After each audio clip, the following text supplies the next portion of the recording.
Widodo Junto LP nomor LPB 978/4/2025/SPKT Polres Metro Jakarta Pusat atau Polda Metro Jaya tanggal 23 April 2025. Pelapor Andi Kurniawan Junto LP nomor LPB 1387/4/2025 SPKT Polres Metro Jakarta Selatan Polda Metro Jaya tanggal 26 April 2025. Pelapor Lecumanan Junto LP nomor LPB 976/5/2025 SPKT Satreskrim Resto Bekasi Kota Polda Metro Jaya tanggal 5 Mei 2025. Pelapor Maret Samuel Sweken Junto Surat Perintah Penyidikan nomor SP.Sidik/S 1.147/7/2027 Ditreskrimum Polda Metro Jaya tanggal 14 Juli 2025. Junto Surat Penetapan Tersangka nomor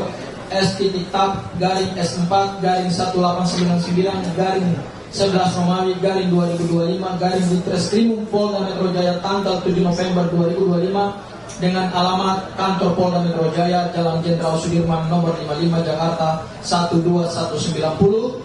Kejaksaan Tinggi DKI Jakarta, CQ Aspidum Kejaksaan Tinggi DKI Jakarta, CQ Kajari Jakarta Selatan, CQ Kim Jaksa Penuntut Umum dalam perkara pidana fight laporan dianggap dibacakan.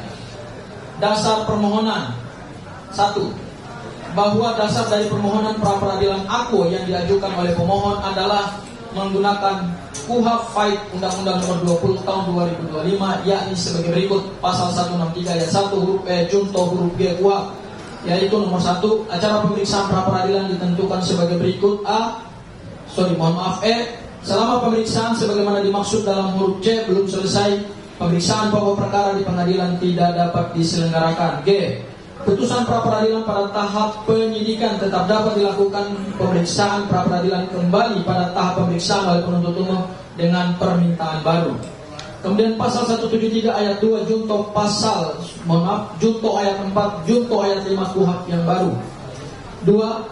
Tuntutan ganti rugi oleh tersangka atau ahli warisnya atas penangkapan atau penahanan serta tindakan lain tanpa alasan yang sah berdasarkan undang-undang atau karena kekeliruan mengenai orang atau hukum yang diterapkan sebagaimana dimaksud pada ayat 1 diputus di sidang pra peradilan. 4. Atau ayat 4, untuk pemeriksaan dan memutus perkara tuntutan ganti rugi sebagaimana dimaksud pada ayat 1, Ketua Pengadilan Negeri menunjuk hakim yang sama yang telah mengadili perkara pidana yang bersangkutan. Ayat 5, pemeriksaan terhadap ganti rugi sebagaimana dimaksud pada ayat 4 mengikuti acara pra peradilan. Pasal 174 ayat 1 junto ayat 2 KUHP baru. Ayat 1, putusan pemberian ganti rugi berbentuk penetapan. Ayat 2, penetapan sebagaimana dimaksud pada ayat 1 memuat dengan lengkap semua hal yang dipertimbangkan sebagai alasan bagi putusan tersebut. Pasal 175 KUHP baru. Ayat 1, pembayaran ganti rugi yang telah ditetapkan pengadilan bersumber dari dana abadi untuk pembayaran ganti rugi, rehabilitasi, restitusi, dan kompensasi.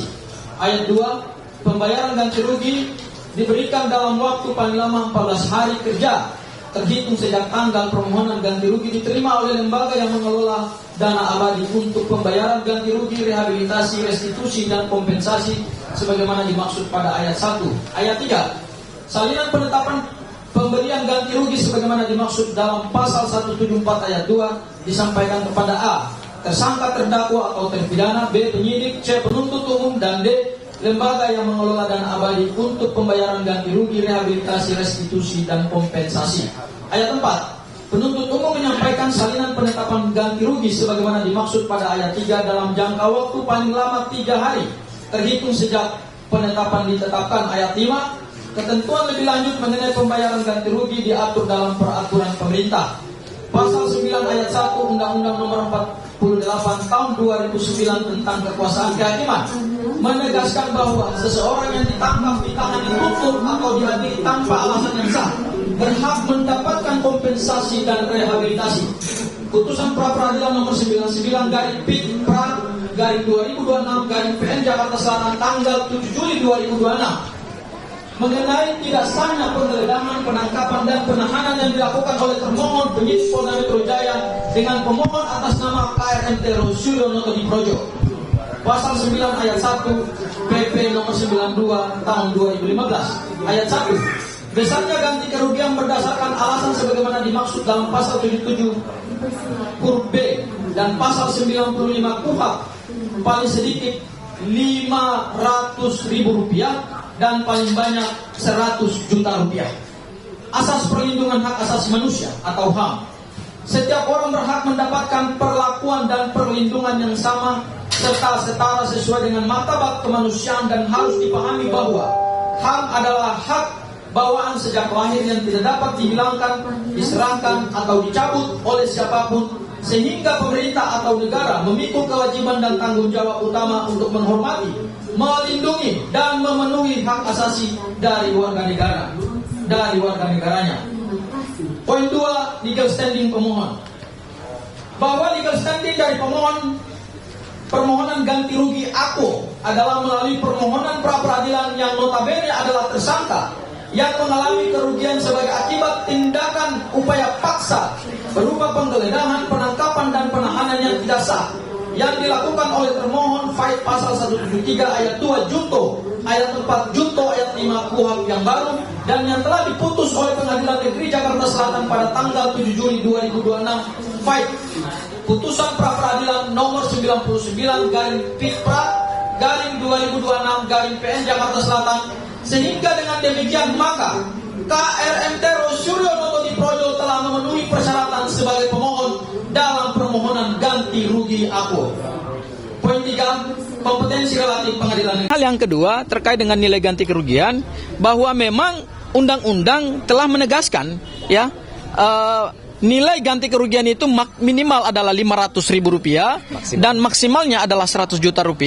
Oleh karena itu kami mengikuti apa yang sudah ditegaskan oleh undang-undang. Ya. Sehingga terhadap kerugian imaterial, ya kerugian material mohon maaf, itu 106 juta dan imaterialnya adalah 100 juta.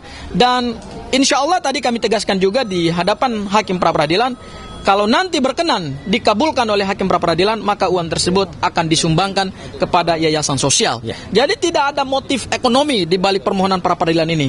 Dan yang ketiga adalah kami memohonkan ini untuk memberikan satu edukasi hukum, sekaligus juga mungkin contoh bagi para pencari keadilan.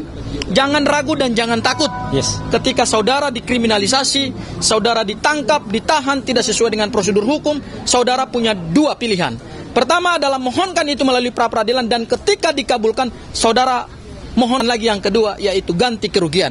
Supaya ini menjadi pembelajaran kepada aparat penegak hukum, tidak abuse of power, tidak menggunakan diskresi sewenang-wenang, dan tidak menggunakan kewenangannya secara melanggar hukum, meskipun mereka mempunyai kewenangan itu. Jadi itu penegasan dari saya, dan sekali lagi untuk menegaskan bahwa uang itu bukan hanya untuk kami terima saja, bukan untuk kami, bukan untuk kami, sama sekali bukan untuk kami, tapi untuk yayasan yang bersangkutan.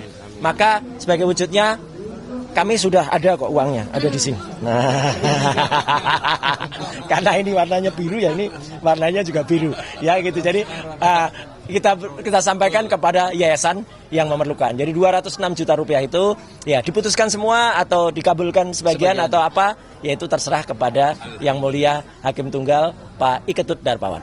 Bahwa tuntutan ganti kerugian sebesar 206 juta rupiah yang diajukan pemohon tidak mempunyai dasar hukum dan dasar pembuktian yang memadai.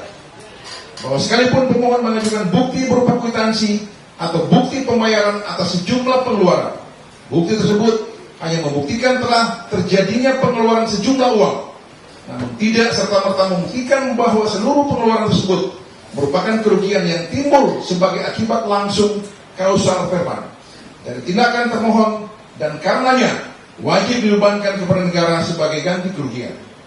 Bahwa setiap komponen kerugian yang dijadikan pemohon tetap harus dibuktikan mempunyai hubungan sebab akibat yang langsung dengan tindakan termohon, serta memenuhi unsur kewajaran dan kepatutan.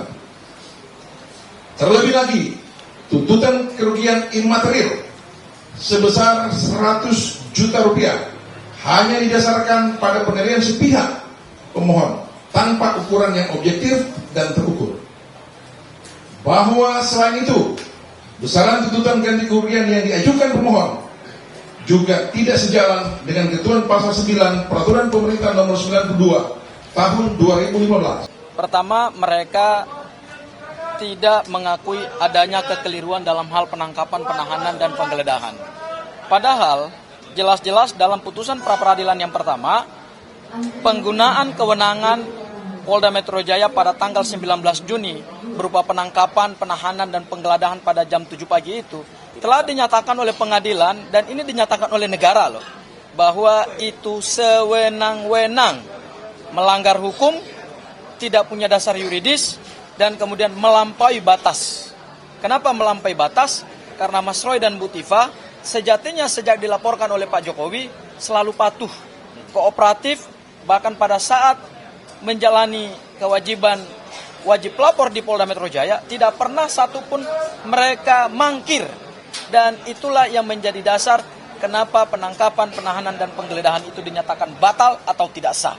Tetapi hari ini lagi-lagi Polda Metro Jaya masih mempertahankan argumentasinya bahwa meskipun pra-peradilan itu telah menggugurkan penangkapan, penahanan, penggeledahan, tetapi mereka menyatakan lagi dalam jawaban mereka tadi bahwa enggak kok, kami menggunakan berdasarkan kewenangan yang diberikan undang-undang. Loh, tadi kan kata Bang Erha, kewenangan benar sesuai dengan undang-undang, diberikan oleh undang-undang, mohon maaf, tapi sewenang-wenang. Makanya lembaga pra-peradilan ini mengontrol hal demikian. Itu hal yang pertama. Dalam suatu proses penyidikan ada namanya upaya paksa, pasal 89. Artinya salah satunya adalah penetapan tersangka, nahan, nangkap, nahan, nyita, geledah, dan sebagainya. Saya katakan tadi itu tindakan satu rangkaian yang mulia. Ada satu peristiwa, contoh, ada tindakan penyidik, kemudian diperadilankan karena salah nahan, yang berkaitan dengan pelakunya bukan itu. Karena dalam perbuatan pidana yang harus dibuktikan, ini teorinya kami, ada subjek, kesalahan, bersifat menghukum, dan tindakan. Kalau subjeknya tidak terbukti, bukan dia pelakunya, artinya salah menahan, maka kemudian bukan saja orang itu harus dilepaskan demi hukum, dia punya hak untuk minta ganti rugi. Karena bukan dia orangnya, salahnya. Tapi yang kedua, ada satu kondisi begini, status tersangkanya masih on, tapi nahannya kelebihan, harusnya 20 hari, penetapan di 21 hari atau 23-nya lebih, maka demi hukum harus dibebaskan, harus dilepaskan dia. Itu maksud 163 itu. Artinya ada salah penahanan. Nah, pembebasan tersangka dalam penahanan itu menurut saya yang mulia, itu bagian dari kompensasi sebetulnya. Konsekuensi logis daripada perbuatan yang dilakukan oleh penyidik karena keliru dalam rangka menahan itu. Sekali lagi terima kasih kepada teman-teman semua, dan sekali lagi apa yang kita mohonkan itu adalah tentang kerugian, ya, ganti kerugian soal uang, ya gitu, tapi bukan, jangan dinilai uangnya, karena kami tidak melihat apa itu uangnya, tapi uang itu didapatkan dari mana dan siapa pengguna uangnya. Jadi selama pengguna uangnya itu adalah clear, baik, dan kita akan salurkan kepada yang berhak, itu tidak perlu katakan dipertanyakan lagi, ya, karena apalagi kalau uang itu digunakan secara tidak sah seperti ini. Nah, kalau ini orang menggunakan uang tidak sah kayak gini nih, ya, gitu. Silahkan dibaca sendiri keterangannya. Jadi kita menggunakan itu putusan ini, insya Allah akan kita manfaatkan untuk sahabat-sahabat, untuk teman-teman yang